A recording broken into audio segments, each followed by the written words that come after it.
Assalamualaikum warahmatullahi wabarakatuh. Halo teman-teman semua. Perkenalkan, saya Putra Melia dengan NIM 2210863028 dari jurusan Ilmu Komunikasi kelas B Universitas Andalas. Sebelumnya yang saya hormati Bapak Muhammad Taufan selagi dosen pengampu dari Ilmu Komunikasi kelas B dan juga teman-teman yang saya banggakan. Nah, pada kesempatan kali ini saya akan memenuhi ujian tengah semester mata kuliah dasar-dasar ilmu sosial mengenai penjelasan mengenai kebudayaan dan adat etnis daerah asal masing-masing. Sedikit pengenalan tentang diri saya itu lahir di Garut, Jawa Barat. Nah, jadi pada kesempatan kali ini saya akan menjelaskan apa saja kebudayaan dan adat etnis yang terdapat di Jawa Barat. Untuk itu kita langsung aja masuk ke dalam pembahasannya. Cekidot. Nah, sebelum kita mengetahui apa saja kebudayaan yang ada di Jawa Barat, ada baiknya kita mengetahui dulu apa itu kebudayaan. Nah, kebudayaan adalah suatu sistem kompleks yang mencakup pengetahuan, kepercayaan, kesenian, moral, adat istiadat, hukum, kemampuan, serta kebiasaan-kebiasaan yang didapatkan oleh manusia sebagai anggota masyarakat. Nah, jadi kebudayaan ini merupakan suatu cara hidup yang berkembang dalam masyarakat yang diwariskan secara turun-temurun dari generasi yang satu ke generasi yang lainnya. Lalu apa sih fungsi dari suatu kebudayaan itu? Nah, fungsi dari suatu kebudayaan itu diantaranya satu adalah sebagai pedoman hidup masyarakat yang tinggal di daerah tersebut. Yang kedua sebagai peraturan daerah seperti norma-norma adat yang hanya berlaku di suatu daerah sehingga masyarakatnya itu patuh serta mudah diatur. Nah, lalu yang ketiga ada fungsinya sebagai pembeda atau ciri khas dari suatu wilayah tersebut.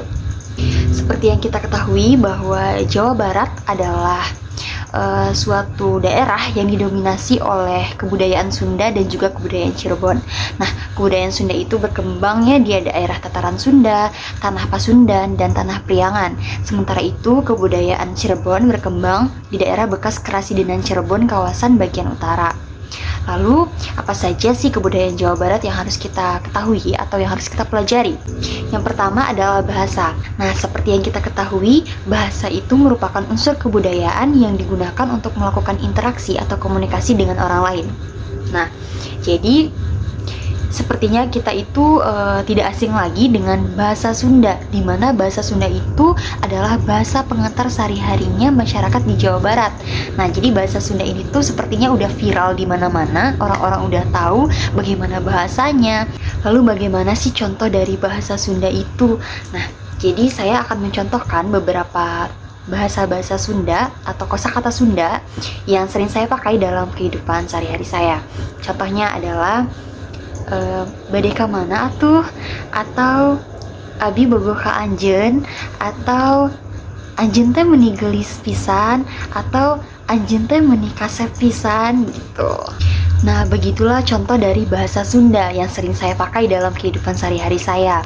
Nah, jadi memang bahasa Sunda ini tuh terkenal dengan bahasanya yang lemah lembut, sopan, mendayu-dayu. Jadi memang bahasa Sunda itu sangat enak didengar gitu. Nah, menariknya di dalam bahasa Sunda ini tuh terdapat undak usuk basa namanya, atau dikenal dengan istilah tata krama dalam berbahasa, yang mengartikan bahwa banyak sekali kosakata yang bisa dipakai oleh masyarakat tersebut walaupun masih memiliki makna yang sama.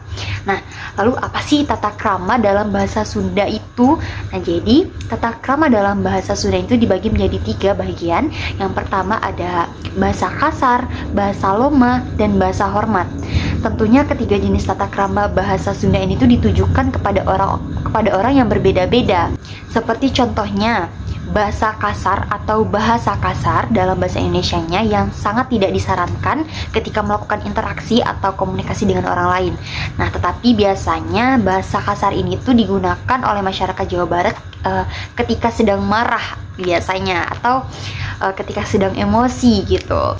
Nah, yang kedua itu ada bahasa loma namanya. Bahasa loma ini tuh merupakan tata krama dalam bahasa Sunda yang biasa digunakan untuk kawan atau teman yang sudah akrab.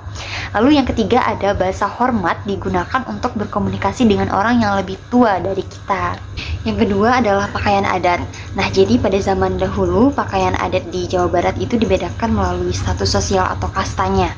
Nah, untuk kaum bangsawan biasanya mereka mengenakan kebaya beludru hitam yang disulam dengan benang emas dan kain kebat motif lereng. Untuk kaum menengah biasanya mengenakan baju bedahan putih atau kain kebat batik.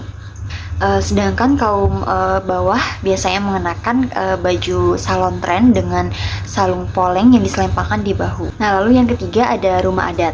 Nah, rumah adat dalam bahasa Sundanya itu adalah imah panggung ya. Jadi di Jawa Barat itu rumah adatnya itu dikenal atau biasa disebut oleh orang-orang sekitar sana itu sebagai imah panggung. Imah itu artinya rumah dan panggung itu artinya panggung. Jadi rumah panggung. Nah, rumah tersebut itu bentuknya segi empat, agak memanjang, lalu dengan lantai rumahnya itu terbuat dari palupuh namanya. Dinding rumahnya itu tuh biasanya terbuat dari bilik yang terbuat dari anyaman bambu dengan pola kepang atau sasak gitu. Dan atap rumahnya itu tuh terbuat dari ijuk atau rumbia. Lalu ada beberapa jenis rumah adat yang terdapat di Jawa Barat, diantaranya ada Suhunan Japang yang berada di Tasikmalaya, ada Jogo Anjing, lalu ada Suhunan Jure dari Sumedang, terus ada Suhunan Ngupuk, terus ada Limasan dari Majalengka, ada Panjalin dari Majalengka juga, ada Lengkong dari Kuningan, dan ada Citalang dari Purwakarta. Selanjutnya adalah kesenian lokal yang berasal dari Jawa Barat. Nah, salah satu budaya lokal yang paling banyak yang terdapat di Jawa Barat itu adalah kesenian. Mulai dari seni tari, seni musik, seni pertunjukan, ataupun seni-seni lainnya. Seni tari yang masih populer, yang masih dijaga kelestariannya sampai sekarang adalah tari jaipong. Nah, pasti kalian semua udah tahu kan tari jaipong itu seperti apa? Jadi seorang penari jaipong itu akan diiringi oleh alat musik tradisional khas Sunda dengan menggunakan suatu pakaian khas yang dinamakan kebaya. Sementara itu ada juga seni pertunjukan yang sering ditampilkan di kebudayaan Jawa Barat itu diantaranya adalah wayang golek.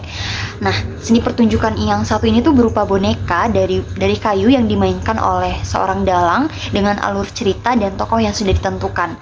Lalu ada kesenian lainnya yang viral di Nusantara yang kita semua udah pasti tahu.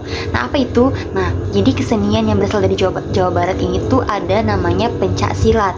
Nah, pencak silat ini tuh awal mulanya merupakan budaya Jawa Barat tetapi kini sudah menjadi budaya Nusantara.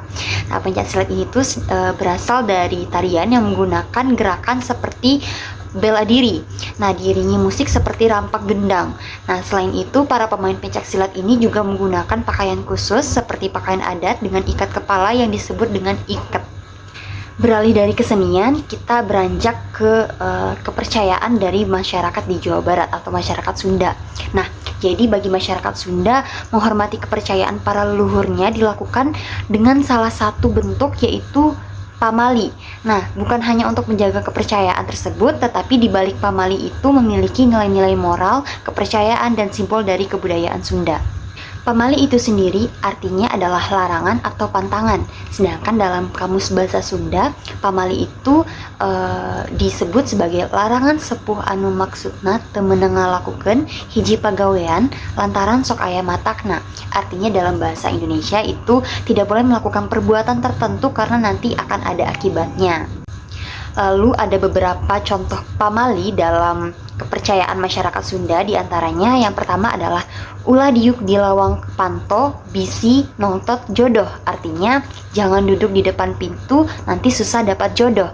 Nah, maksud pamali tersebut itu memiliki nilai etika untuk tidak duduk di depan pintu karena akan menghalangi jalan, juga apabila dilihat dari segi tata krama juga tidak sopan. Lalu ada kepercayaan pamali yang kedua bagi masyarakat Sunda adalah ulah dahar bari tanggeuy bisi Dewi Padi ngambek gitu. Jadi artinya itu jangan makan dengan piring di tangan, nanti Dewi Padi marah.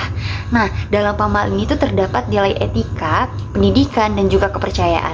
Dari segi etika memang tidak pantas dan tidak sopan apabila makan sambil memegang piring di tangan. Dari segi pendidikan, apabila makan sambil memegang piring di tangan akan berisiko piring tersebut jatuh, sehingga lebih baik makan di tempat seperti meja. Tapi dari segi kepercayaan, jika melakukan melakukan makan sambil dengan piring di tangan itu berarti dianggap tidak menghormati Dewi Sri Pohaci atau Dewi Padi yang memberikan hasil kekayaan alam di masyarakat Sunda. Atau ada juga pamali lainnya, yaitu ulah ulin wanci maghrib bisi diculik kujurik. Itu adalah sebuah ungkapan pamali yang sering saya dengar waktu saya kecil. Itu artinya adalah jangan bermain setelah maghrib, nanti diculik oleh hantu. Nah, jadi maksud pamali tersebut terdapat nilai etika dan pendidikan. Dari segi etika memang tidak pantas jika anak-anak itu bermain sampai maghrib, karena jika bermain sampai larut malam, orang tua pasti khawatir dan berbahaya bagi keselamatan anak kecil itu. Dalam segi agama juga maghrib merupakan waktunya untuk sholat dan mengaji. Nah, dari segi pendidikan, maghrib adalah waktunya anak untuk belajar, karena siang harinya sudah bermain kan. Nah, jadi anak-anak itu bisa menghargai, jadi dengan adanya pamali tersebut, anak-anak itu bisa menghargai waktu kapan sehingga bisa pulang ke rumahnya setelah dia bermain gitu. Baiklah, mungkin hanya segitu saja yang dapat saya sampaikan dalam menyampaikan informasi terkait kebudayaan yang terdapat di Jawa Barat. Mohon maaf apabila ada kesalahan kata atau salah pengucapan. Saya meminta maaf sedalam-dalamnya. Wabillahi taufik wal hidayah. Wassalamualaikum warahmatullahi wabarakatuh.